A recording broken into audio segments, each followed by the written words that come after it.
Yeah, a little background on myself. I grew up near Boston. I'm a stonemason by trade, but my brother and I studied economics. I have an academic background, went to UMass. I've always loved archaeology and anthropology, but I've also been into mysticism. And when I was in my teen years, for some reason, it's in my movie characters programming, I read Lao Tzu and Vita Vedanta, all the non-dualistic teachers. I was really drawn to Edgar Cayce. So my presentation, there'll be a lot there. Let me do the reading and just sit back. But I'm drawn to the metaphysical and the questions we all have. The nature of reality, what the hell we're doing in these bodies in time and space, what all the masters say about this synthetic reality throughout time. I study Ramana Maharshi a lot too, who's just an amazing spiritual teacher. So some of the approach might be a little too academic for some, or it might be a little too new agey for others. I try to meet in the middle and be the goodwill ambassador from the lunatic fringe. You know, I'm like a archaeologist on mescaline. You know, that's what I like to think of myself. So I take my research seriously, but I don't take myself too seriously. I just have learned a lot about human psychology, because you can imagine how much shit I've caught doing shows about giants and talking about Atlantis. So I have a lot of friends who are skeptics and academics, and we talk about what scientific standard needs to be met to make these cases. So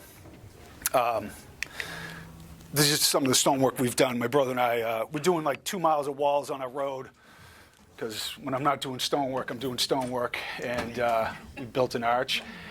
Actually, the deer showed up. My friend took this picture. It's pretty cool. That's the portal, too. The homeowner keeps saying he goes to another dimension. So we've been doing stonework for like 25 years in Western Mass. We use, I'm familiar with cutting stone, dealing with hard stones. Like when you're working granite, my friend has like one of those multi-million-dollar facilities with the huge diamond saws. I never use, when we get into Egypt and other places, I'll show some of the granite work there and how unbelievable it is. So that's my brother Bill. We've done several shows for history, Search for Lost Giants, several Lost Colony of Roanoke specials. I've been on with Josh Gates, the actress Megan Fox, and on other shows. Actually, Megan, that's Linus the cat. Megan Fox is really cool. She asked for me to be on her show, which is funny because she saw my show. I know it's like brush with celebrity. But anyways, we got talking, and she says to me, I don't want to reincarnate again. And I found that very interesting. She's into Edgar Cayce and ancient mysteries, and what she was getting at is she's like, the overstimulated nature of the world, when you're not calm within and you're searching out in the world, it just becomes kind of, after a while, it doesn't matter how much fame or fortune you get. It just becomes like an empty experience. And I told her, I pointed to some metaphysical teachings that I have studied to help, bring yourself back within. So this idea that like, there's people that are really living it up and living better than us. Everybody, we're all in it together. We're all trying to figure out how to mitigate anxiety and depression and things like that. And that's what I like to give personal experiences, because you'll see I've had some freaky ones. So that's my research partner. And why listen to me? That's a good question. No. I like to think I'm objective. Here's my friend, Dr. Andy White. He's an anthropologist. This is one of several classes I spoke with him at the University of South Carolina. He had me in to talk about these alternative ideas. Now, the professionals have to deal with a lot of like everything's being covered up, and there's this vast conspiracy. I'll get back to that. I address that, like the idea that, there's conspiracies in this world. You get the Fed, you have political assassinations, you have intelligence agencies, running drugs, you have all kinds of legitimate real-world conspiracies. But in the scientific and academic world, you got to understand how it works. There's not this broad-ranging conspiracy. You couldn't even pull it off if you wanted to. So the academics get really reactive to that, and they lump everybody together in this kind of fringe element, which, isn't true. There's a lot of really intelligent researchers like Graham Hancock and Freddie Silver and Andrew Collins and Greg Little that they understand the scientific standard that needs to be met. So I'm just making that distinction. I'm not like a believer in vast academic conspiracies. If I have a case to make, I want to make it on the merits of the case. So I went to Andy's class, and this is what he said. Not to talk my game up, but It's my experience that many on the alternative side are so invested in the stories that they are selling, they're unwilling to change the stories as new evidence is produced. Jim Vieira is not one of those people. He and I land in many different places on a number of subjects, but we've yet to find a topic that we cannot discuss. Outside of class, him and I spent a lot of time talking about a wide range of subjects connected to the ancient past. The conversations were always easy and almost always entertaining. So Andy and I go back and forth. We're doing a podcast next week talking about the Dragon Man skull, this new human cousin they found that the skull is absolutely massive. So we're going to discuss that. So I've also, I had a traumatic brain injury when I was playing football, and I ended up with a real intractable seizure disorder, like massive depression, waves of seizures, grand mal seizures as well. And I ended up going to the rainforests of Ecuador and Peru to sit with the shamans and do ayahuasca and San Pedro ceremonies and try to mitigate the symptoms of my seizure disorder. So long story short is I cured my seizure disorder. No more Depakote, no medication, 20 years seizure-free, if you can believe that. And what it also did was open up this other world to me of real mysticism, of this interfacing with the larger. And so I've studied with indigenous wisdom keepers, Zuni elders, Hopi elders, all around the world, and have basically taken the teachings of indigenous people and applied them, to academic sources and try to make a strong case that there is something bizarre going on in this world.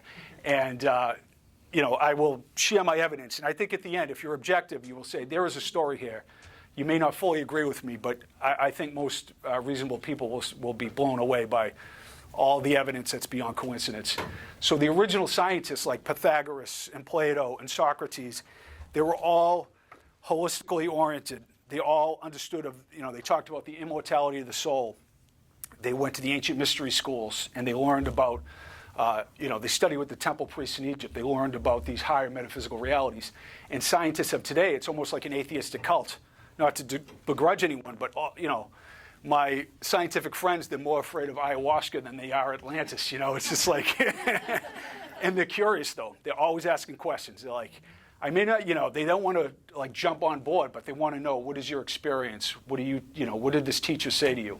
So I think it's just a matter of human curiosity that will change with paradigms.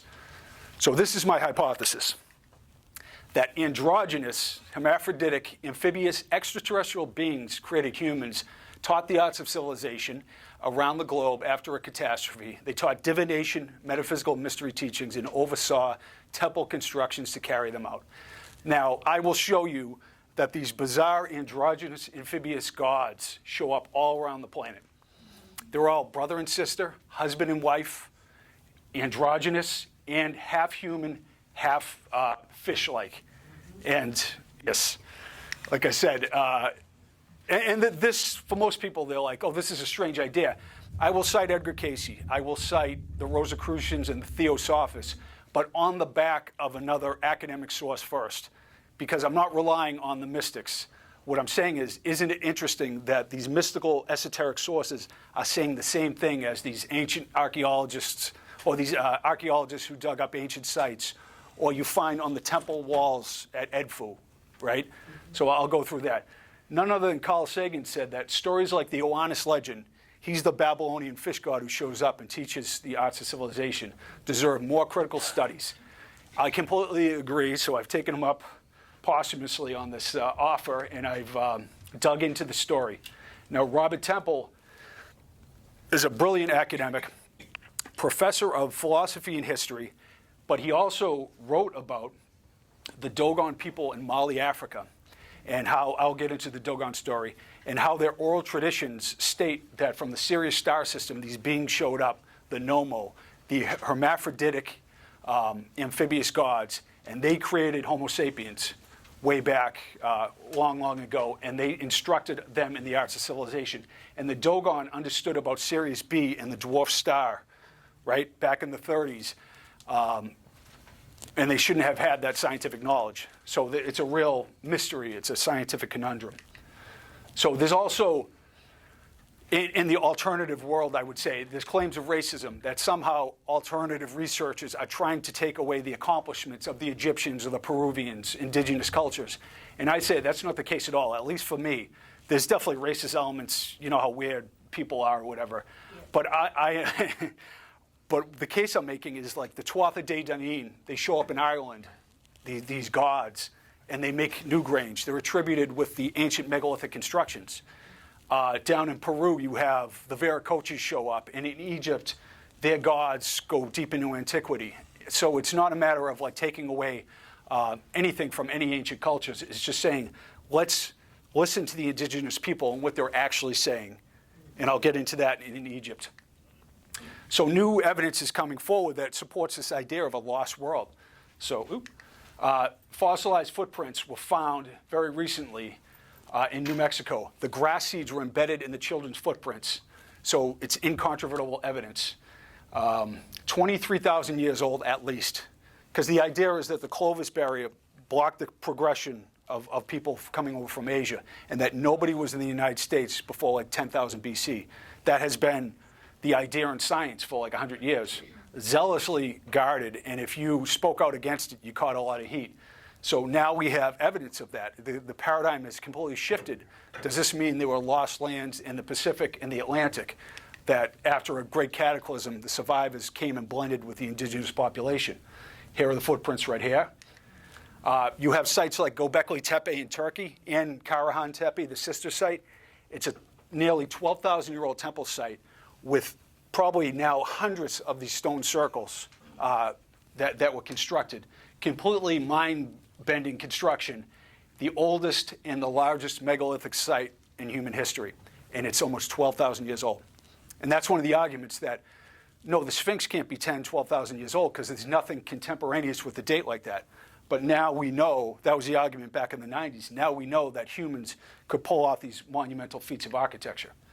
And then the Younger Dryas impact, it was a team of international scientists came up with this hypothesis about 20, 25 years ago, that a cataclysm hit the Greenland ice sheet and created this massive fire and flooding that was a devastating cataclysm.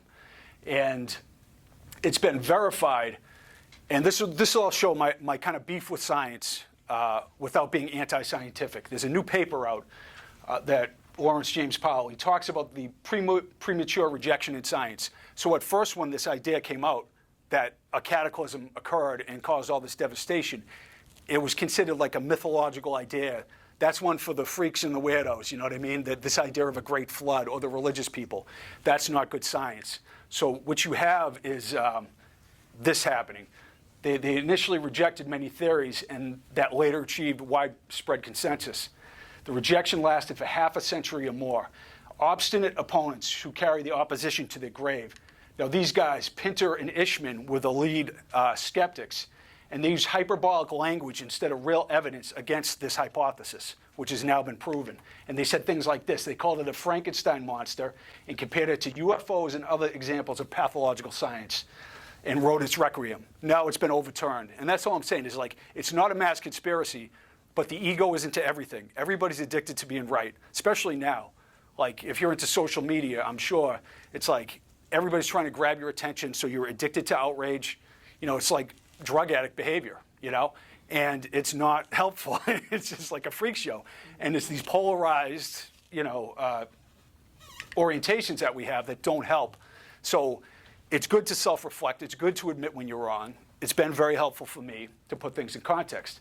So the progress of science has been unjustifiably delayed by a premature rejection of a hypothesis for which substantial evidence existed and later achieved consensus.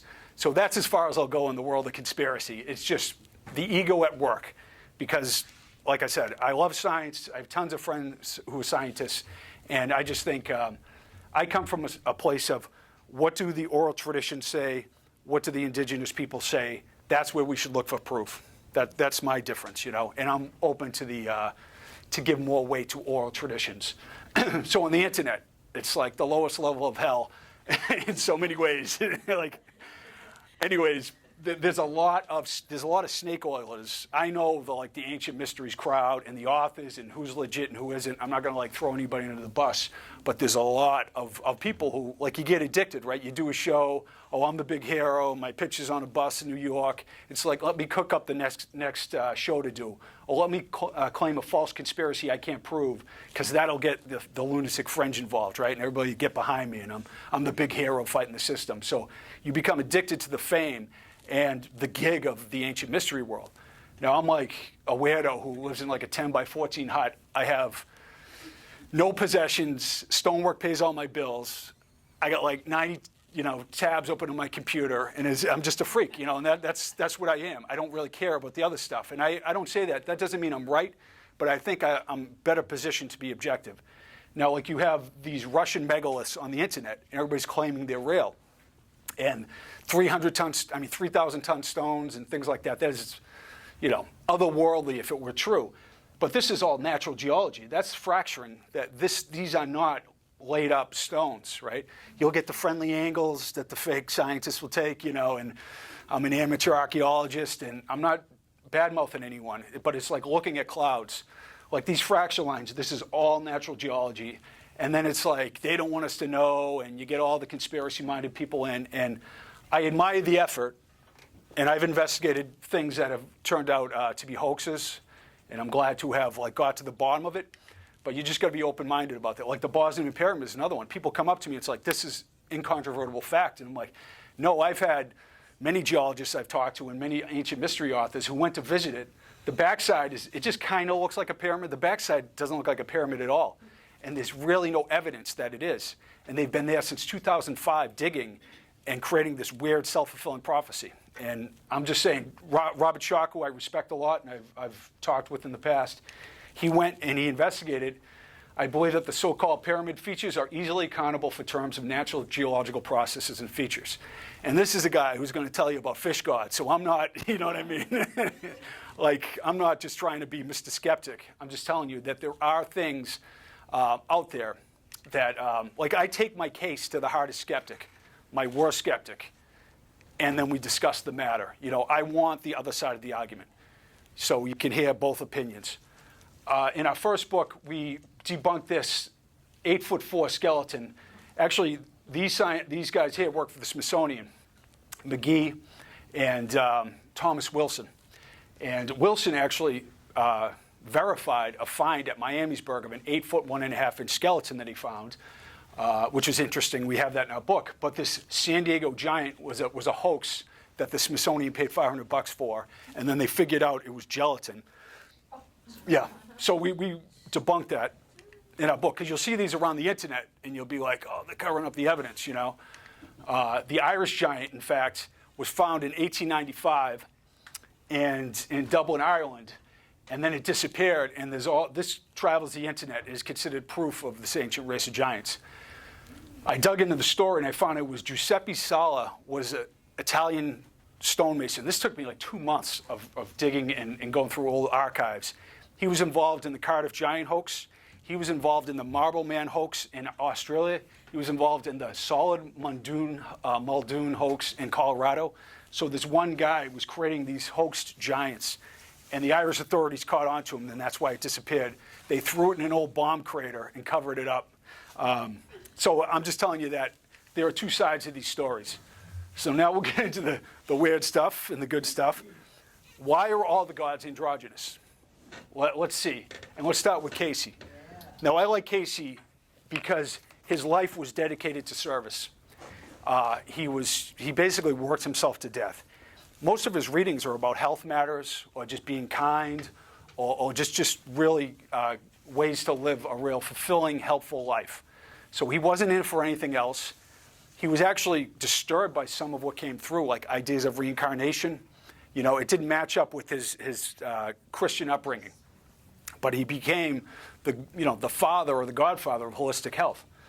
So what he says about, well, first of all, he claimed that there was a continent in the middle of the Atlantic called Atlantis that was founded in 210,000 BC.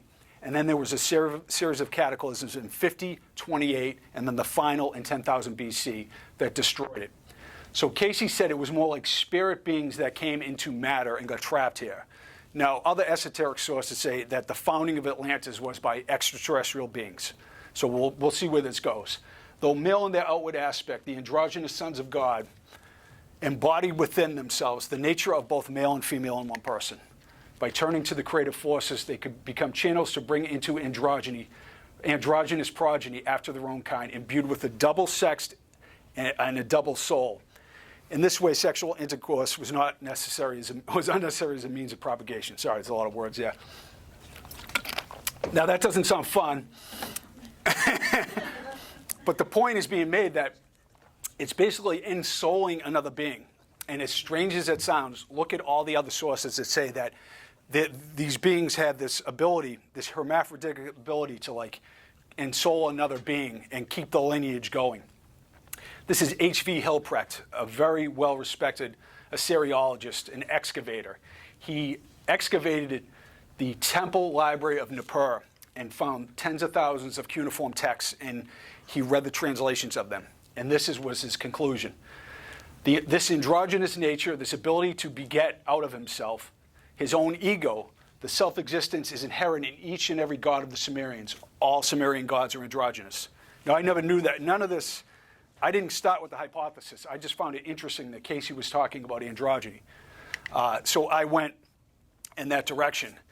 And this is what he's talking about. Oannes is the being who teaches the arts of civilization. He's half human, half fish. He carries this strange man bag, which we'll get into. But this is what Berosus in 280 BC said about the being Oannes. After the flood appeared an animal endowed with human reason, named Oannes, who rose out of the Erythraean Sea at the point where it borders Babylonia. He had the whole body of a fish, but above his fish's head, he had yet another head, which was that of a man. And human feet emerged from beneath his fish tail, or fish's tail. He had a human voice, and the image of him is preserved into this day. He passed the day in the midst of men, without taking food. He taught them the use of letters, sciences, and arts of all kind. And when the sun set, he went back to the sea because he was amphibious. Now, I read that whole long specific quote because this will show up again everywhere.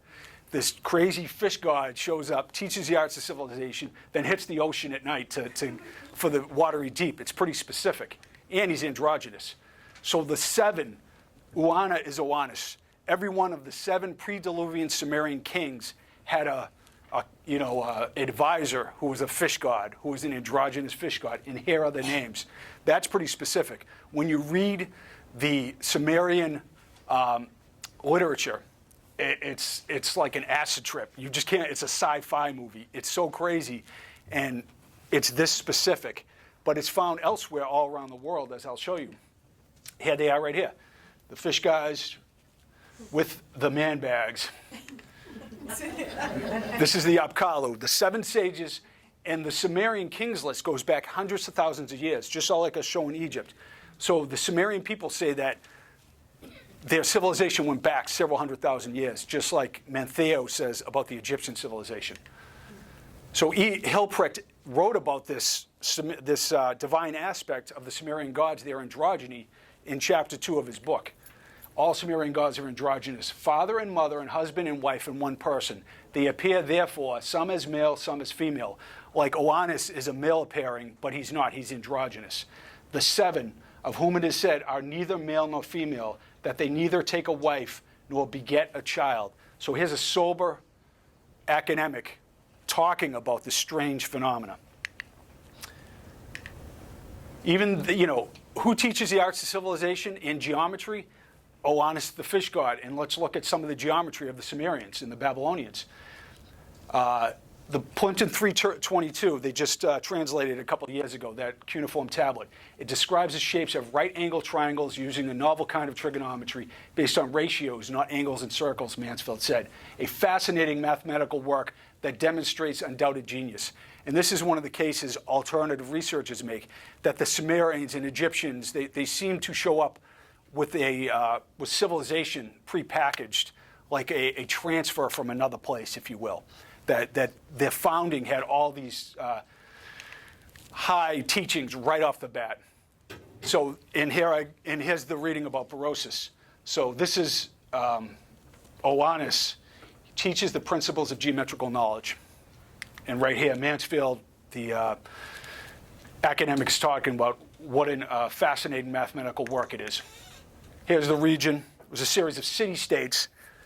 And the Sumerians were there, about 2300. King Zargon and the Akkadians took over. So if you hear Akkadian or Babylonian, they're after the fact. The gods of the Philistines were Dagon, androgynous man and fish, and Dercato, androgynous woman and fish. And here is Dagon here, breasts and a beard, right, to show the androgynous nature, and a fish being. So it's very specific. We're going to see lots of our fishy friends. This is where the rubber meets the road with the idea that these are extraterrestrial beings. This is where the Dogon people live in Mali, Africa. Very interesting indigenous people. The blind elder, Oga Tameli, spent, I think it was 18 years with his father and grandfather learning the oral traditions of the Dogon people. And he was very specific about transmitting exactly everything correctly. And two French anthropologists lived with the Dogon people for years and wrote about it. That's where all the Sirius mystery stuff came from in the 70s. How did they know about Sirius B? And Oga Mateli tells this story that the Nomo were not only amphibious, but also self-generating. Remember that term that I keep talking about. By a special dispensation permitted only to them. They were able to fertilize themselves being dual and bisexual. This is what the elder in an isolated community in Africa is saying, just like these other sources. So this could be the oldest oral tradition on Earth. So Edgar Cayce says, he compares this type of conception to the lowly amoeba who pushes out from with himself another separate body, splitting its own gene pool. There's the Nomo archetype. They have these fish beings who are hermaphroditic in their art and their iconography. They even have the dualistic. You'll see this statue all around the world. The male and female represented as a twin or an androgynous being. And the Nomo believe that, or the Dogon believe that the twin were the Nomo. Now it gets a little more interesting. Go over to China. And who are the founders, who's the founder of Chinese civilization that the Chinese attributed to? Fuxi Nua, the one being that is half fish and half human, if you can believe that. These are ancient Chinese temple tombs. The Chinese people still celebrate or revere this being. So Nua and Fuxi's children were born as brothers and sisters who got married. Brother and sister, husband and wife, once again. And here you go in China, Fuxi's temple, right? So you ask the ancient or the Chinese, who are the ancient gods who gave you all this incredible, we know how complex Chinese civilization is. And the mythological tale is that this half fish, half human-like being showed up and taught us. And this is really interesting. Fuxi brought the I Ching. If you've ever used the I Ching, it's this complex divination system, right? So it's taking this 5D reality into time and space because it understands and can translate things to the past and the future. And there's even a sequence called the Fuxi sequence in the I Ching. Here we go. The I Ching and the genetic code, hidden key to life, establish numerous parallels that verify congruency between the two codes of genetics. So this is what this being is teaching the Chinese people. Method for divination aligned perfectly with our DNA code, built upon a computer-like binary sequence. Imagine that. That's how complex it is. The hexagrams of the I Ching represent the sequence of development for everything that evolves from the void into a three-dimensional reality. It functions like a computer, a binary mathematical program of all events, processes, and developments of nature, as well as a program of the fate of every living thing. You will find also over in Bolivia, where Vieira shows up, there's this level of complexity and mathematical precision that is imbued on the local population. So Olokun in West Africa, you find the same androgynous beings show up again. And Yamaya is his other half. She's the Orisha of the ocean, the other half of Olokun, sometimes a sister and sometimes a wife. Her name literally means fish mother, and here she is right here. So in Nigeria, they still revere these beings. They still have festivals, and they're prayed to. that these gods, Mami Wata, and they show up in the Caribbean too, in Cuba and other places. The Norse have an androgynous fish god as well. And Dercato, Artagardas. Even the earliest representations of Zeus were of a man with a fish tail, an image which survived in Greek mythology in the form of his brother Poseidon. This whole parade of amphibious androgynous gods in Greek mythology. So Zeus, I'm not going to try to pronounce that, being both father and mother. And Hera first appears as an androgen. So this is all in the mythology.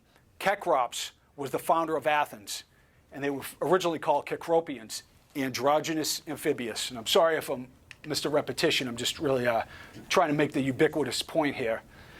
Nereus and Proteus, breasts in a beard once again, Triton. This is what Cayce said. Cayce said in Atlantis there was two factions, the sons and daughters of the Law of One and the sons and daughters of Belial, or darkness. Now, he says it many times, and it's what led to the cataclysms in ancient Atlantis that ended up with, 10,000 years ago, the island being destroyed in the middle of the Atlantic. It was interesting because he says Belial over and over again, and then when the Nag Hammadi scrolls were found in 1948, 3 years after his death, one of the scrolls is called The War of the Sons and Daughters of Light versus the Sons and Daughters of Darkness. And in that scroll, buried for 2,000 years in the Egyptian desert, it says Belial was the leader of the Sons of Darkness, just like Cayce had said. So it's a posthumous verification of Cayce. Now, he said things that didn't come true about the future, certainly, if you're being objective about it. But when you look at Cayce's ideas of the past, through the lens of the mythological world, they start to make more sense. He talked about hybrid experiments occurring in ancient times. And you go over to Lepenski Vir in Serbia, these 8,000 to 10,000-year-old fish gods are found there as well. Enki, Ea in Babylonian, was half human. Well, I don't even know if it's human. I don't know what the hell it is. This guy who shows up that has these attributes of a amphibious being and a human. You see the double-headed androgyny. So he's androgynous, goes to the watery Apsu at night, and they were depicted as a man covered with the skin of a fish. He was considered the personification of divine intelligence, and the original sacred books are attributed to him. I make that point because this would be just another interesting sci-fi story if it didn't lead somewhere, as far as I'm concerned, metaphysical. These beings seem to teach the mystery school teachings, the nature of reality, the immortality of the soul. So they comes with it is these high teachings. So here's the watery Apsu, and just more the Greeks and Romans, Artagardas, Cybele. I'm just showing you. I don't want to beat these to death, but I'll just go through some of these a little quicker because you get the idea at this point. And you see, I'm like, I got to have a touch of Asperger's or something because I'm like, I get on a subject and I can't drop it. It's like my friend has autism, so we talk, and so I'm open to me having a touch of that as well. The priests of Aphrodite in ancient Scythia were androgynous shamans. They exercised the power of divination by dressing in women's clothes. So a lot of these androgynous gods, they were worshipped by transsexual priests, is another aspect in the ancient world. And we'll get into the Native American legends as well. So you go over to the Inuit people, and Sedna is a half fish, half human god. Hermaphroditic creation who was served by gay shamans, right? It's something very fishy with the Catholic Church. This is Cybele, right? Now, I don't know if this is, legit or not, but I know that the Catholic Church stole a lot of those mystery school ideas in iconography, and it's very interesting. Yeah, they even say that the Basilica of St. Peter stands on the site of Cybele's former temple. She was an androgynous fish god, one of the oldest gods in Asia Minor. And they think that, you appropriate the ancient sites, like in England and Ireland, the old pagan sites had this energy, right? This power, the ley lines, whatever you want to call it. And in order to keep them coming back for more, the Catholic Church destroyed the old sites and would build on top because of the energetic profile. It was so compelling to be. If you've ever been to Stonehenge or Glastonbury Tor, you feel it, or Egypt. I've been to all these sites, and I'm pretty dense, but I'll tell you there's something going on. So here again, yeah, I know. It's a little tongue-in-cheek, but it's kind of interesting, you know? Right? What the hell is that hat, by the way, anyways, you know? This is an early Christian oil lamp, and guess who's here, you know? Right? Go over to India, Matsei, hermaphroditic, amphibious. Very bizarre, right? All in the historical record. I'm not like cooking this up in my mother's basement. This is all, you know. So in Hindu mythology, in the preface to the Kama Sutra, Brahma created humans as androgynous beings who used to reproduce by themselves, impart knowledge to offspring, and then perish. In the Hari Purana, he's shown having assumed the form of a fish. It's the same story. He instructs men, and he was half man and half fish. He used to return to the ocean at every sunset and pass the night there. So we did the same thing as Oannes. And these are like the most sacred, meaningful texts of these ancient peoples. This isn't one person just coming up with a story or one source. This is like where the rubber meets the road for ancient people. And you see these figures everywhere. Then we have the mystery of the seven sages. Bibhu Dev Misra is an Indian researcher who's brilliant, and he actually wrote about the same thing. I found after I started getting to this area of study, there's a few other people who've been traveling down the strange road as well. And this is what he says. Along with the related iconography, they're dispersed throughout the ancient world, which suggests it must have been based on actual historical events of a remote past. The text suggests that the seven sages were of extraterrestrial origin. They directed the evolution of life on Earth and had created a habitat for themselves in the subterranean freshwater aquifers. These claims lie within the limits of plausibility. There is no reason to dismiss them as myths and fantasies, as historians are so inclined to do. So we could you know, I'll just let you read that last thing. So he's kind of agreeing with this hypothesis. And then you go over to Peru, and what do you find? You find Viracocha, the androgynous fish god, covered in scales. This is a Bennett monolith, 30 foot tall, in Bolivian Museum that I visited. And his wife, brother, or sister is Mamicocha, the fish goddess, one of the great stone. This is a quote from, I don't have the source, but anyways, bluish green color, was shaped like a fish with a human head and placed in a commanding position on the shores of the lake. All around Lake Titicaca, at Copacabana in Bolivia and other sites, there were these idols with half human, half fish iconography that represented Mamicocha and Viracocha. So you got to say, you got Fuxi and Chani, you got all these other beings, brother and sister, husband and wife, fish gods, in cultures that were disconnected, that didn't have any contact. That's a little beyond coincidence in my book. If you've ever been to Lake Titicaca, it's just absolutely beautiful place, super high up, just incredible. And that's where Viracocha emerged from.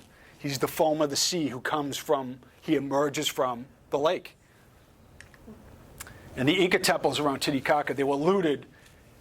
And yeah, in Copacabana, which I've been to, a large female idol with a fish's tail. Even the sacred Kichi Maya's Popol Vuh says this. On the fifth day, they appeared again, and they were seen in the water by the people. Both had the appearance of fishmen, and they performed many miracles. That's right in chapter 13. The Zapotec have an androgynous god of the oceans, Nadan. My friend J.J. Ainsworth took this picture in Mexican Museum. This is Graham Hancock, who's got into this idea as well and talked about in his books. One local tradition, that they had fishtails. The fish carved figures seemed, I'm sorry, he's talking about the Mesopotamian myths. Let's get paid by the word, man. That line up with these Peruvian myths and how he was blown away that it was so specific on both sides of Atlantis. And that's one of the cases a lot of people who are into ancient mysteries make. It's like, really seems like there's a lot of coincidence here. So, you know, Graham Hancock, I know he's not full on board because this is a tough subject to like say, I fully embrace this idea because it's so strange, but he at least gives it its due. And then you talk about the other gods there. Quetzalcoatl is androgynous. See how he has the strange bag right there? He's got the fish. The fish guys carry that bag, right? And then this is Kukulkan or Kukulmats, androgynous, fish scales. He's got it all. He's got the seven-headed serpent. He's got the bag, androgynous. I'm jealous.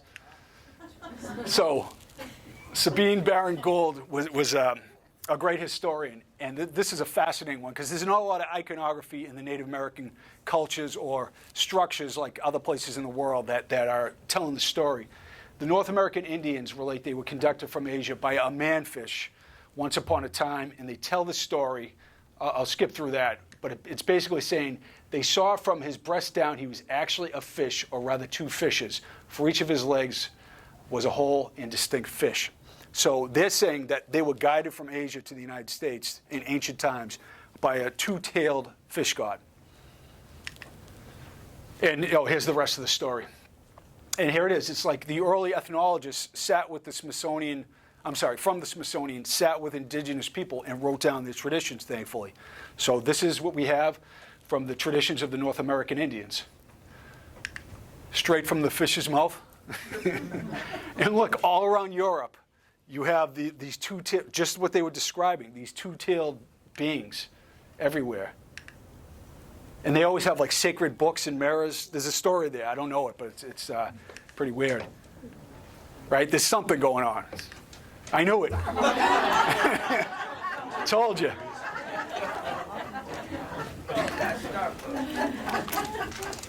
This is Pueblo peoples out in the Four Corners area.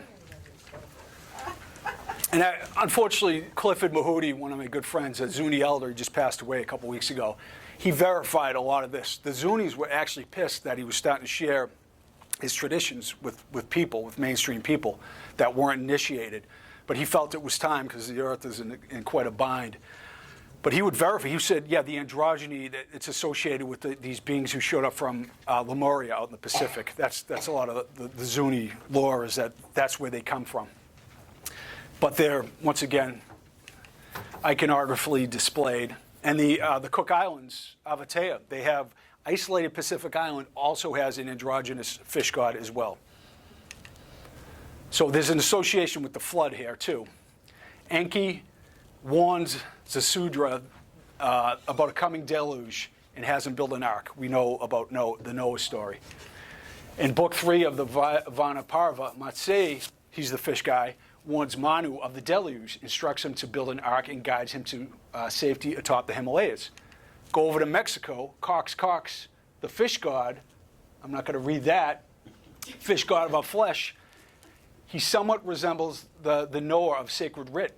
For the Mexican fable related, when the earth was covered with water, he rescued himself in a cypress trunk, peopled the world with wise and intelligent beings. Even Plato talks about the androgynous nature. Aristophanes displays the myth of the ancient androgen. And this is from an amphora in Greece. And Zeus split the human from androgynous to male-female so we can endlessly search for a soulmate who's not out there. So references to a race of, the belief is this is a more devolved level. And then we got to circle back to like divinity. So we got our work cut out. Races of a race of androgens, which once inhabited the world, occur in the midst of the East and West. The Kabbalists, the Gnostics, the Neoplatonists, Swedenborgians, Theosophists.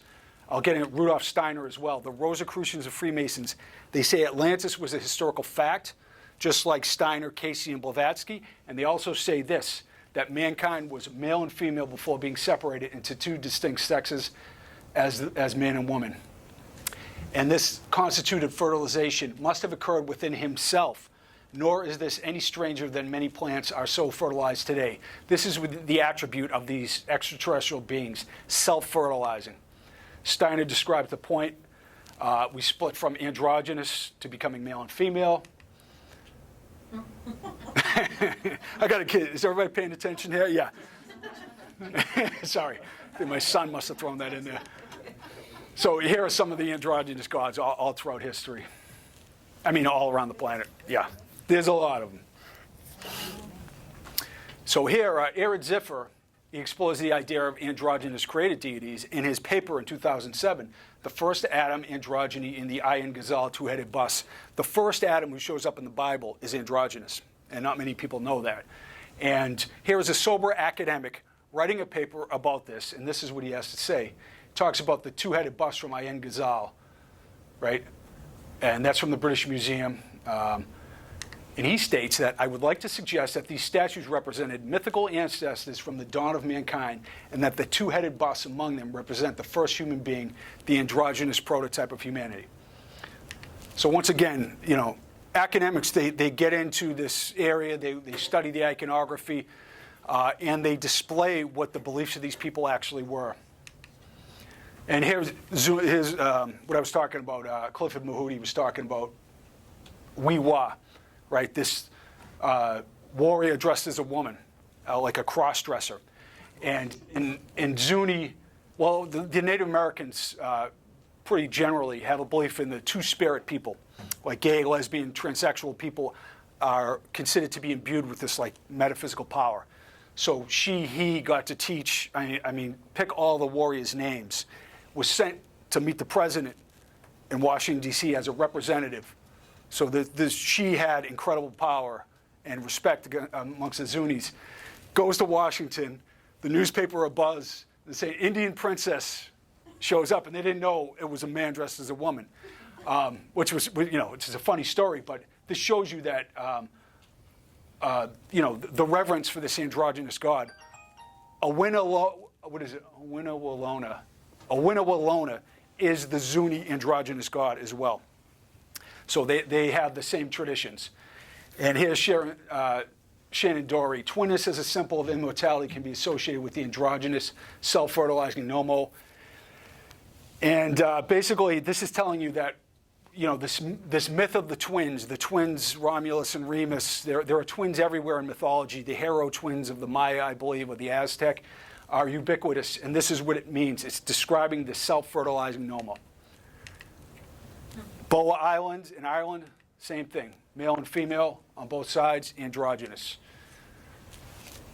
Let's worship the fish god. That's from Kells in Ireland. Fishtail. The same stories. You're getting the picture now. You know, I know I'm like, you're probably sick of fish gods, and I'm going to get into other things like megalithic stonework and other. I just feel like, you know, I look and sound like a guy you place a bet with, I'm sure. But I'm just displaying that I really feel like there's a story here and it deserves further investigation. So I'm maybe like beating it to death a little bit. You'll have to bear with me. So we have the same thing, brother and sister lines, lineages in these elite dynasties in the past. And there are 3 mermaids in the medieval texts, the 4 annals of the masters. The androgynous, the Olmecs had 8 androgynous gods. The Olmec are a proto or a pre-Mayan culture in central Mexico. Here you go. And let's take the story over to Egypt. And I think this will be our last trip on the fish god train. So you go to the temple. This is one of the coolest temples in Egypt. It was Ptolemaic, so it was like later, but they copied the text from ancient sources onto the walls at the Temple of Horus. So right here, it's called the building texts, right? And these have been partially translated. And because I got no social life, I read through the translations of Yves Raymond, who's a brilliant archaeologist and Egyptologist. And I found 3 of these passages on the walls of Edfu talking about the land of the primeval ones and the home of the gods and what their orientation was. So Yves Raymond right here. The primeval ones were believed to be self-engendered, who begat themselves without father and mother. They were the seed of their own creation. This is right on the temple walls. The builder gods who begat themselves without father to give shape to them when there was no vulva to bring them into existence. So the Ennead, the original 9, Isis and Osiris, Set and Nephthys, they were all brother and sister, husband and wife, androgynous gods. And you will see that it's displayed in the building text. This is what the ancient people believed about the gods.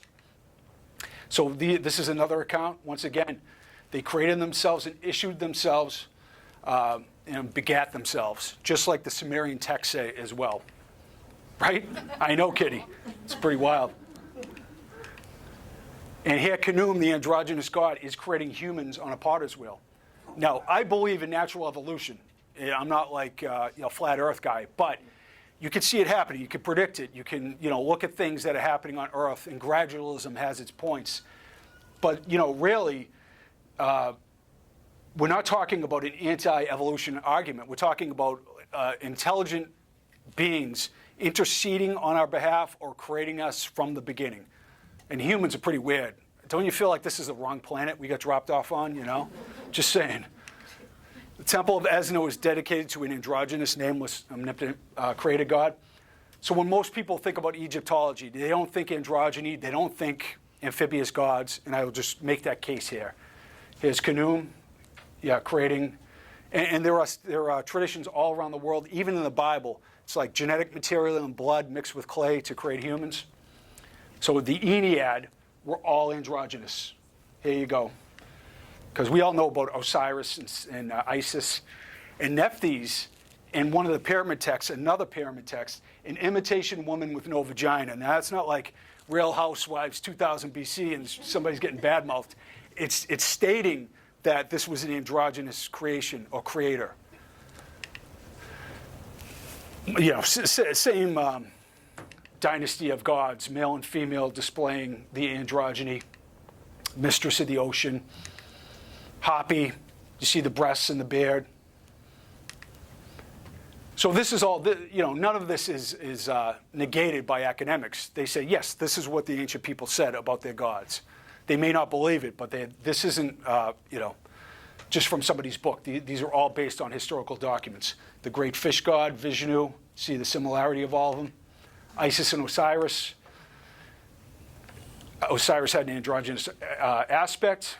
The pyramid texts refer to him as Horus, who is in Osiris. Horus is the progeny of Osiris. He begat him. Isis with fish scales. I'd still ask her out on a date, though, right? Sorry. They were all fish-tailed goddesses who brought forth their divine sons out of the water. So many people are talking and pointing to this idea. And Hat-Mahet is also androgynous fish goddess. Foremost of the fish. See the on top the fish headdress, the scales, the fish scales on the side. Horus was a very early man-fish, and one of his many titles was the fish in the form of a man. Just going to let that be because I'm sick of reading.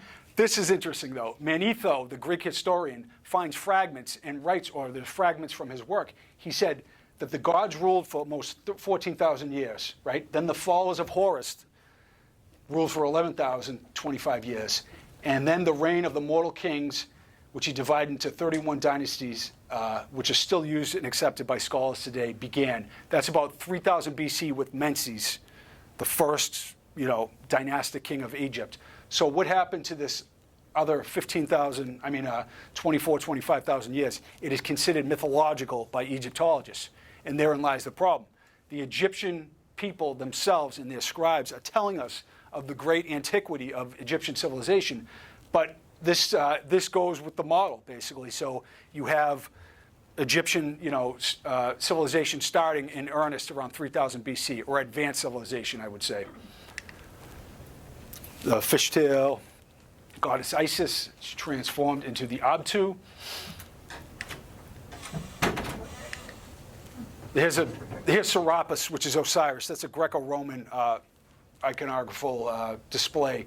So this is, remember the fish god that was in, or the Fuxi in China with the entwined tails. Oh, here we go. So you have that in different parts of the world. They were served by transgender priests and priestesses, once again. His Osiris in a tank. He's always got his feet wrapped up. That's another strange thing. And here's the Assyrian, where Osiris ruled. And the belief is it was a filled water tank. And he, like Oannes, taught civilization. These are like 200-ton red granite stones. And there's not a lot of adornment on this temple. So at the main temple for the worship of Osiris, the interior was designed to be flooded. The point is that there's these constructions that speak of these gods, teaching civilization. Here is a basalt tank from ashore in ancient Sumeria, and look at the fish gods in it. It's made out of one piece of basalt. It's in a German museum. So the belief is that they had lots of these tanks on the ziggurats. So Aristotle's friend Eudoxus visited Egypt and returned claiming that the Egyptians had a tradition that Osiris could not walk because his legs had grown together. Once again, wrapped up. He's always wrapped up, fish scales. Look at the feet, right? You never see him with the split feet. So this I'll read because it's kind of worthwhile. This is Robert Temple, the academic. So the notion that Isis and Osiris had fishtails may have been a dark secret in Egypt, only to emerge when the mystery traditions were dispersed after the collapse of Egypt as an independent nation. Plutarch gives a hint of this when he says in the treatise Isis and Osiris that the Egyptians maintained that the elder Horus had been born a cripple. This seems like a reference to the fact that he could not walk because he had no proper legs. The same is said for Hephaestus, who was thrown off of Mount Olympus by Hera, his mother, another androgynous being, and she was married to Zeus with the fishtail. So you see how mythology kind of works around these ideas in mythological ways. So here we have more examples of what I was talking about. And this is interesting. This is Hapi at a temple in Egypt. Look at how the serpent encloses the androgynous god. Other side of the planet, this is Quetzalcoatl with the bag, androgynous, with the serpent. Right? Right here, this is a Phoenician scarab. This is androgynous Horus. So this iconography is very similar all around the world. And here is Thoth. He's an androgynous god that teaches the writing of the gods, the hieroglyphics. And here is the underneath Saqqara in Egypt, this incredible temple site. And there's a bunch of these 100-ton stone boxes, finely cut. Like I said, this is what catches my interest as a stonemason, someone with engineering expertise. Just incredible, sharp precision. And this is like shaping glass. You can see all the quartz in there. This is extremely hard work. And it was supposed to be done with copper chisels. You've heard the argument before. And I don't buy it, honestly. And it's beyond my skill set, but I would say get a couple of master masons with the tools of the time and give them, the different kinds of blocks to try to form some of the things I'll show you here as a litmus test, whether this has validity or not. Here's my buddy Yusef. He is an Egyptian stone carver, and his father was a wisdom keeper in Egypt. And we tour with him. He's really cool. He lives right by the Sphinx in Nazareth. But he basically shows and believes that there was a previous lost civilization or an older date to Egyptian civilization. And he shows all the different, there's saw marks and cut marks. This is red granite once again. He points out at the Cairo Museum how this is a red granite sarcophagus top, and look at how long, it's a miscut, it's a misstrike. He says, look at how long it goes before they figure it out and scrap it. And you can't, with like a reciprocating saw or some kind of machine, you would never get that far. It would take so long to cut through granite. So his point is that like they were zipping through butter, whichever technology they used. Now, Edgar Cayce says that light and sound and levitation technology we used to create these structures, the oldest temple sites in Egypt. I will give you Cayce's dates when I talk about the Lost Hall of Records, but it's very interesting once again. Yusef's father found this in the or spotted it in the Cairo Museum. This is schist. This is stone. Look at the thin blades this comes up to, right? This isn't like pottery. This is shaped out of stone. And here is diorite. Once again, these thin blades, it's just inexplicable. Graham Hancock actually writes about these in his first book, or his Fingerprints of the Gods. We're on tour here. We do tours. I probably got the same shirt on, man. I need like a queer eye for the straight guy revamp of my wardrobe. So anyways, we're looking at these knobbed, tightly fit blocks This is the second pyramid, not the Great Pyramid, right? And there's a close-up. Just kidding. This is in Peru at Ollantaytambo, right, on the other side of the Atlantic. The same kind of pillowing, super tight fits, knobs. So you have a similar construction style at many ancient sites around the world. And for me as a stonemason, it is just not the evolutionary thinking of building temples. Like there's a function here. It's like, it's a legacy that was passed on. And oftentimes they fit all the way back into the seams. Very intricate. So Ollantaytambo in Peru. This is another example of incredible craftsmanship. Look at this right here. These are like earthquake shims, but they're so tight, you can't get a razor blade between them, as has been said a million times, but very, very impressive. And here in the 50s, Brian Forrester, he's on Ancient Aliens all the time. He's a friend of mine, and he pointed this out to me. There was an earthquake in Cusco, and behind the Inca wall revealed this ancient megalithic site. And this shows you the different levels right here, because this is the known Inca construction. And the Incas were fabulous, incredible craftsmen, but they inhabited all the sites, I think, in the 14th and 15th century. And here it is today. You see like that Spanish work up here. This is the megalithic stuff, and the Inca stuff has been removed. This is kind of a really compelling piece of evidence that this old stuff is of a different era. Nice. I'm a cat guy, yeah, right? Be nice. So this is the 13-angle stone. Yeah, I'm just saying that phenomenal stonework. And there are millions of miles of these seams all around Peru and Bolivia. And Sacsayhuaman is another place, up to 350-ton stones. Intricately fit, work of the gods, basically. And the legends are the Vieira built these walls. The Inca themselves did not say, yes, our ancestors did it. They said that these weird gods showed up and built all these sites. Here's the Coricancha in Cusco. It looks like a CNC machine cut this out. Really advanced work. There's another shot. This is Machu Picchu. There are two distinct levels of construction at so many of these sites as well. This is like showing off.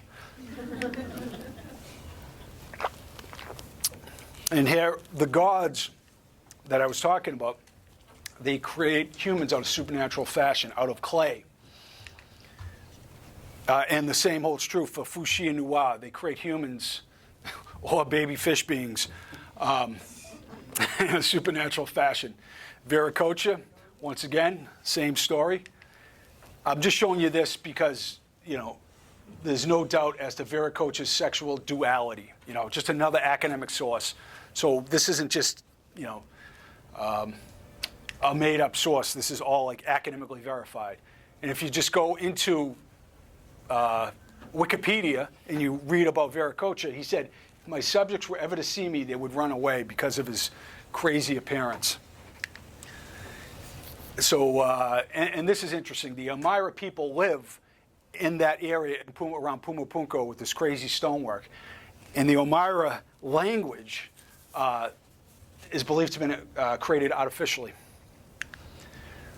So this guy wrote this book. There's a lot of information about the Amira that can be easily translated into computer language. It's used as a bride language for translations. What is it? Is it just coincidence that an apparently artificial language governed by a computer-friendly syntax should be spoken in the environs of Tiwanaku? Viracocha is the one who bestowed this language on the Amira people deep into antiquity. And it's also a three-valued logic language, a philosopher's language. And here I am at Pumapunku. You see these, it looks like a diamond blade cut these interior seams. I think that's andesite. We toured there. I see another cat. Oh, yeah, check out the shirt, right? It shows how mature I am. So we've examined all these sites, astonishing. But this is where Viracocha taught this crazy computer language to the Amira people. And look at some of the cuts here. Equidistant drill marks. Yeah, the site is absolutely wild. They found crazy elongated skulls there. These aren't the exact ones. These are from Paracas, Peru, I believe. But who are these beings? This is another mystery, like elongated skulls. My buddy Brian Forrester, they did DNA testing. very interested in this very strange phenomena. But once again, you find it all around the world. And there's like artificial cradle boarding, like Native American tribes, like the Choctaw did it. And why would you do that to your child, right? Isn't that so bizarre and extreme? But it's also ubiquitous. France, Crimea, they were called the alien skulls, and that's in Sonora, Mexico. There was like 13 out of 22 of the skulls they found were like that. Right?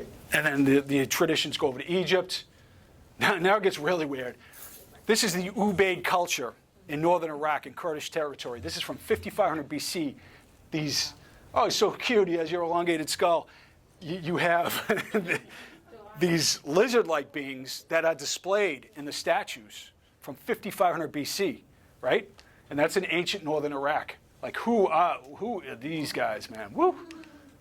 This is like my mother when she's pissed at me, you know? Like, but pretty specific, you know what I mean? And they got that, right? I knew I should have kept that when I was a kid.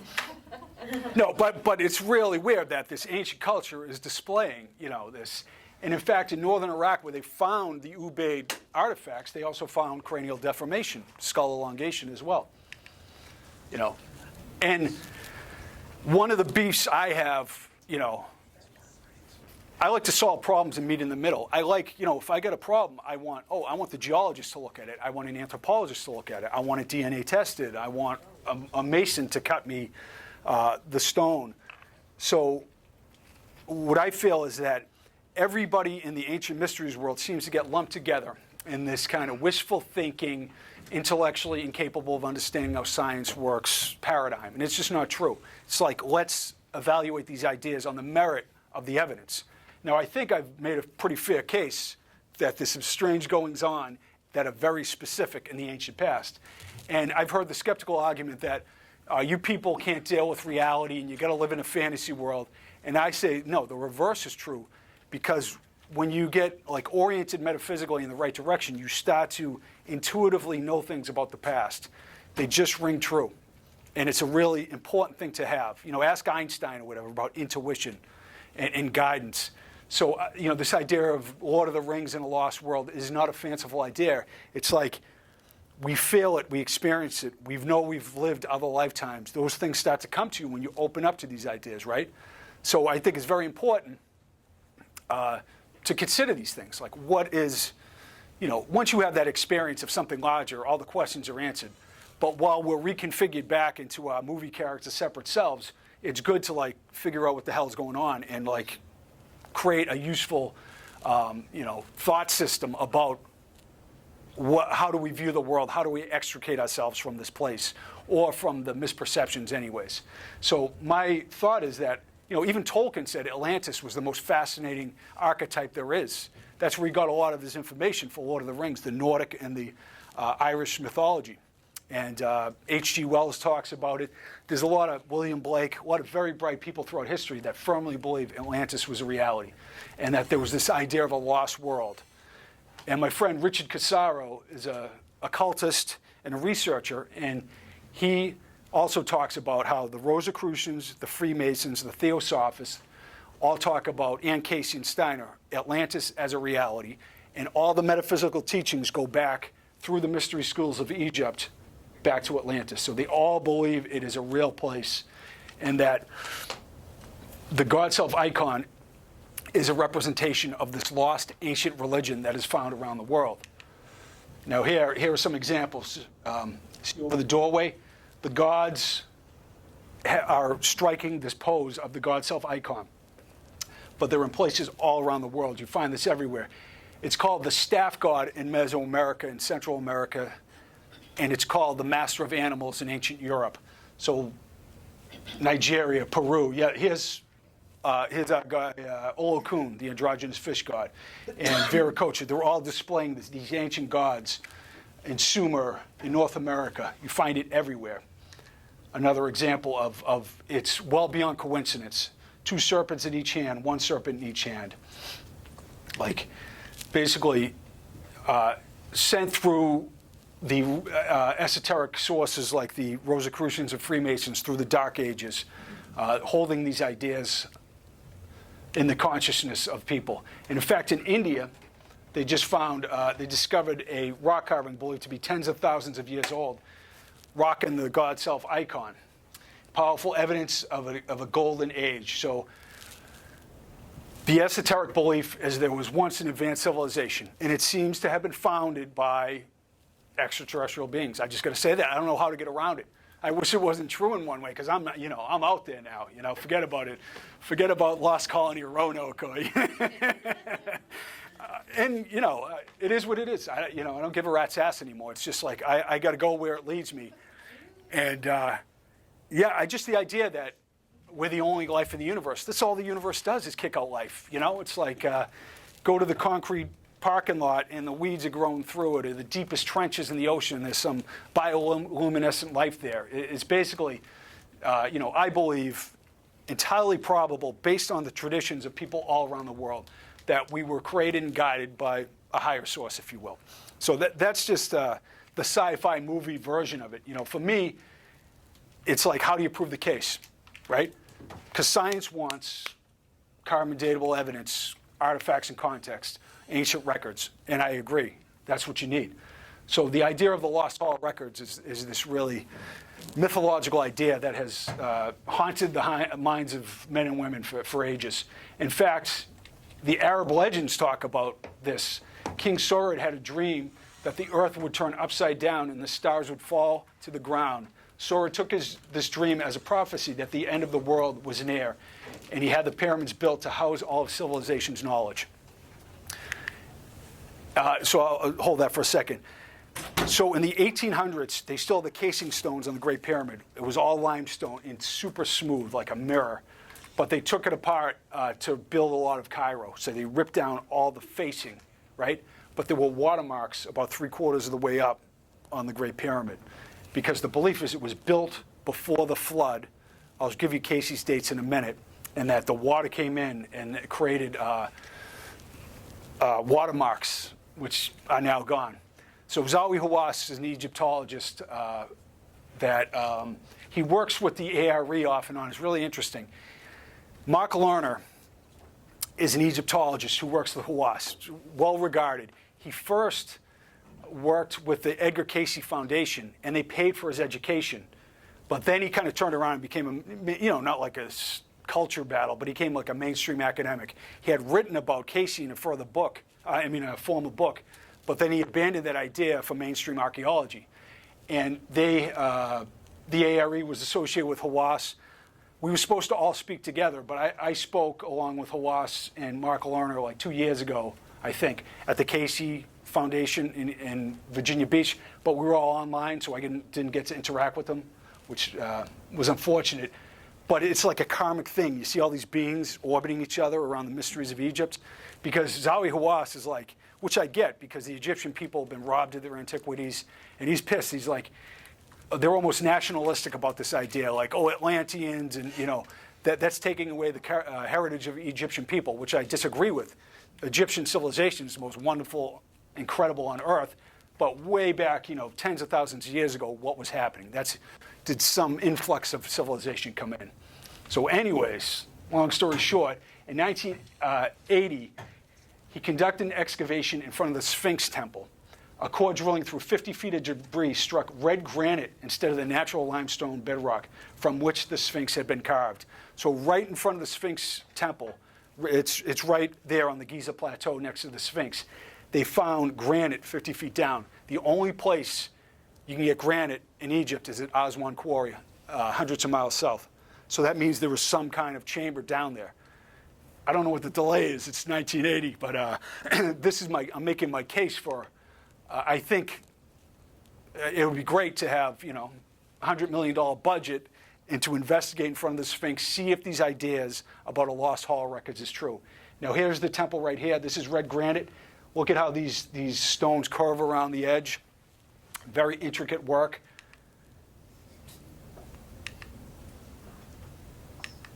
Of course, there was a temple cat there to greet me, right? Just wild, just incredible stonework there. So this is Robert Bauval. the author of the Orion correlation theory.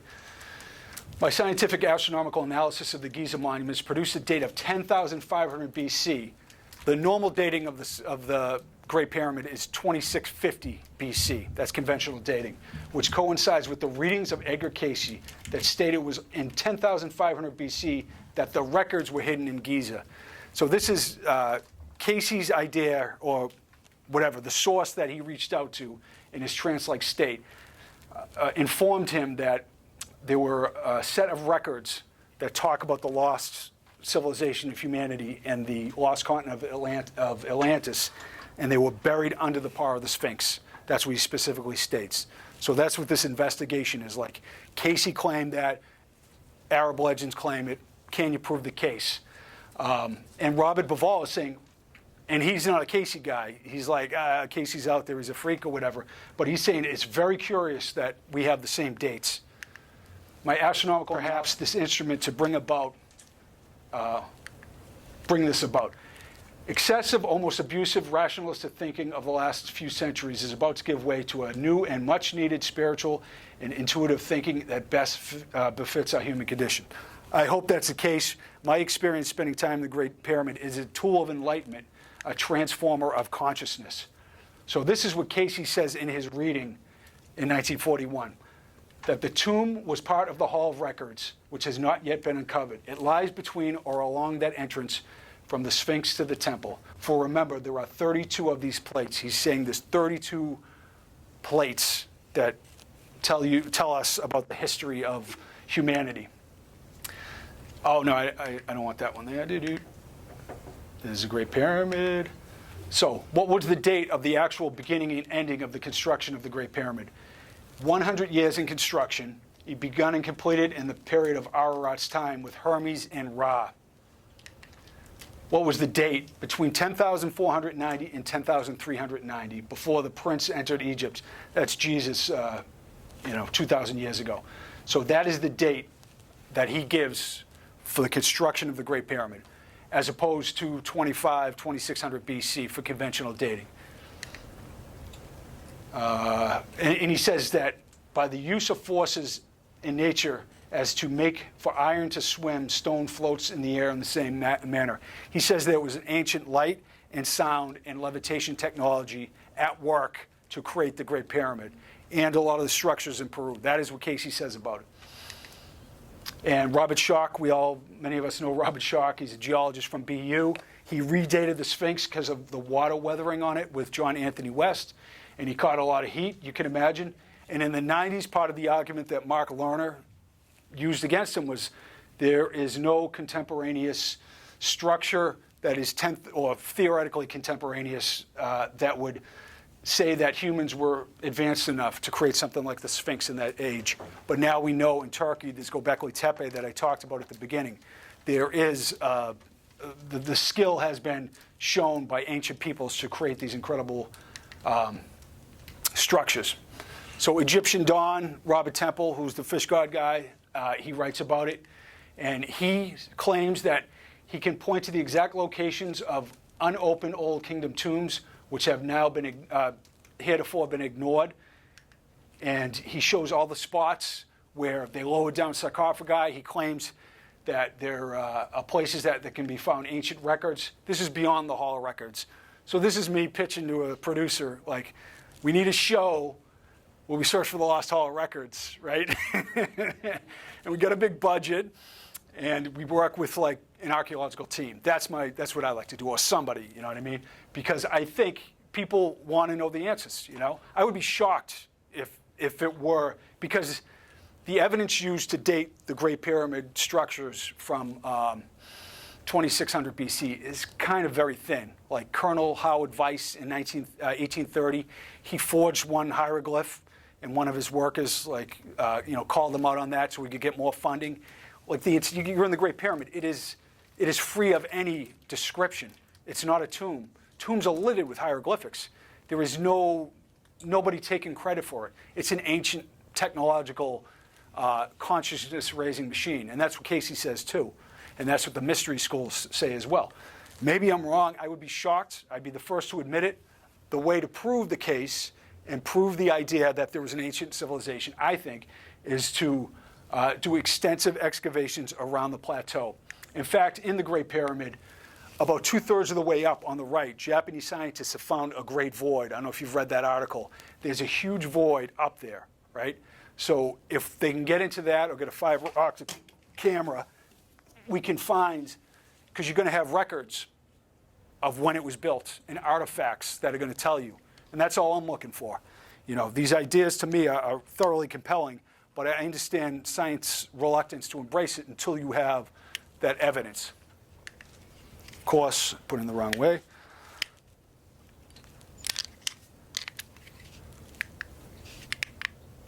Ta-da. So, what's the moral of the story? This entire journey, for me anyways, is a metaphysical one. It's like, what is the nature of time and space? Well, you know, what are the teachings of the ancients? What are the mystery schools teaching us? Like I said, I've done lots of ayahuasca ceremonies. I studied with a spiritual teacher for like 25 years and transcribed everything he said. He has a lot of insight into what's going on here. And Ramana Maharshi is one of the great non-dualistic teachers. He died in the 50s. But there's a school of thought of pure non-dualism that you find in the Advaita Vedanta. You find it in the writings of Lao Tzu. You find it with Jesus, the real Jesus, in the Gnostic Gospels, and Buddha. And basically, it's saying you want to disidentify from your movie character. The problems we get in this world are we forget we're the field and we think we're the avatar in the video game. And you can feel that like, oh, what time is it? I'm hungry. It's like the needs and the hopes and the desires of the separate self cause us anxiety. They cause us worry. I'm not doing enough. I hope I get that. Instead of turning within. Most of his teachings, he was a thoroughly enlightened master who would sit in silence, which I'm the antithesis of that. Actually, most of the time I sit in silence. Maybe that's why I talk too much now. But he would just emanate this field around him and put people vicariously into the state. There was nothing I can do to change my immortal reality, but I am so over-identified with my movie character that it gets really weird and depressing, and, you know, if we misperceive. So he would just encourage, he would never say, do this, do that. He was like, abide in that state, abide, you know, the crystal bowl resonance, if you will, of the one. And that will take care of, you know, because it's this belief like, I'm going to go search the world for something I believe I don't have. Oh, I hope my team wins the big game, or I got a new car. And you get this empty, it's like a drug addict's feeling. You get this gross high and then a low because you've left the sanity of your real self in an external search. That's what the prodigal son is all about. And so Ramana Maharshi had a lineage of enlightened students, Nisargadatta Maharaj, Annamalai Swami. If you're interested in him, David Godman is the biographer, and he has tons of videos online. I've studied the Course in Miracles, and they're all saying the same thing, the non-dualistic teachings. And Lao Tzu was a non-dualistic master, and this is brilliant because if you want to awaken all of humanity, then awaken all of yourself. If you want to eliminate the suffering in the world, then eliminate all that is dark and negative in yourself. Truly, the greatest gift you have to give is that of your own self-transformation, right? Because we think like, there's so many problems in the external world. I am compelled to fix them all. There is guilt. There is, you know, am I just at peace? Or am I like really worked into a frenzy because, you know, I really want a better world? But the masters will say the mind is creating the world. And if you do this, then you can heal the world much more effectively. In fact, Maharshi said the master who meditates in the cave will have much more of an effect than the greatest social activist in history. Because the social activist is trying to change figures on the movie screen or move around deck chairs on the Titanic instead of fixing the mind that believes it is what it isn't. Because the movie character doesn't, you know, I'm kind of small, I'm kind of a loser, but I'm kind of cool. Whatever you think of yourself, that's none of it's true. It's like you are the one without opposite, pretending, you know, whatever. I do the best in life. I try to have a good time and all that. But the point is, it's a secondary manifestation. So I know, I'm just sharing my experience. I feel like when there's guilt or heartbreak or whatever, and I want to fix something, I take that as an impulse to go within and try to sort my own game out. So the moral story is, you know, there's a holographic reality there. when you judge another, there's only one mind. So you're basically sending these twisted thoughts to yourself over and over. It's not just New Age gooey philosophy. It's a literal thing that is, why when we look at a star 20 million light years away, does it change at the subatomic level? Because it's coming from the mind, right? Here's the projector. The movie screen, Plato's cave, is a misperception. So basically, how you treat people, how you view people, not only is it hypocritical, because in different lifetimes we've all done weird and terrible things or whatever, it's just an experience that isn't the real you. So I like to engage in what's called quantum forgiveness and just continually forgive everything I see that I am quick to judge. And then the message is like, I'm off the hook for all the weird and embarrassing things I've done. You know what I'm saying? That like, they just don't stick. You come from a place of forgiveness and it reorients you. And that's what all the masters are saying. And I know this is like a weird and strange odyssey with fish gods and everything like that. But it's like, what is the teachings of the metaphysical masters? What are the teachings of Edgar Cayce?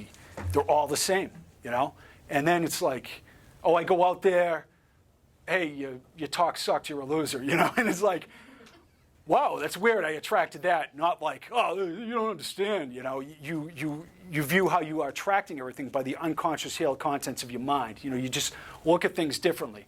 And I know myself, I stick with this thought system throughout my life of not reacting to what's appearing on the movie screen. So I end up like reorienting myself. Because a lot of times you'll go to a conference like this and you'll be filled with like, wow, a lot of wisdom, like-minded people, it's really cool. And then you go back and your boss is a pain in the ass or whatever, and you're like, but that's the hard work. That's why you can't just go run to the rainforest and do ayahuasca every week, because it's vicariously doing the work for you temporarily. It's like you do the hard work, but it is done through training the mind, not through intellectual concepts. It's done in peace and silence, and antithetical to what in my approach is right now. We think we're in bodies, so it's good to talk about these things, but the real gift is in silence. And I'm gonna go to the world of silence right now, and I appreciate you enduring all that, and I hope you found it informative. Thank you very much.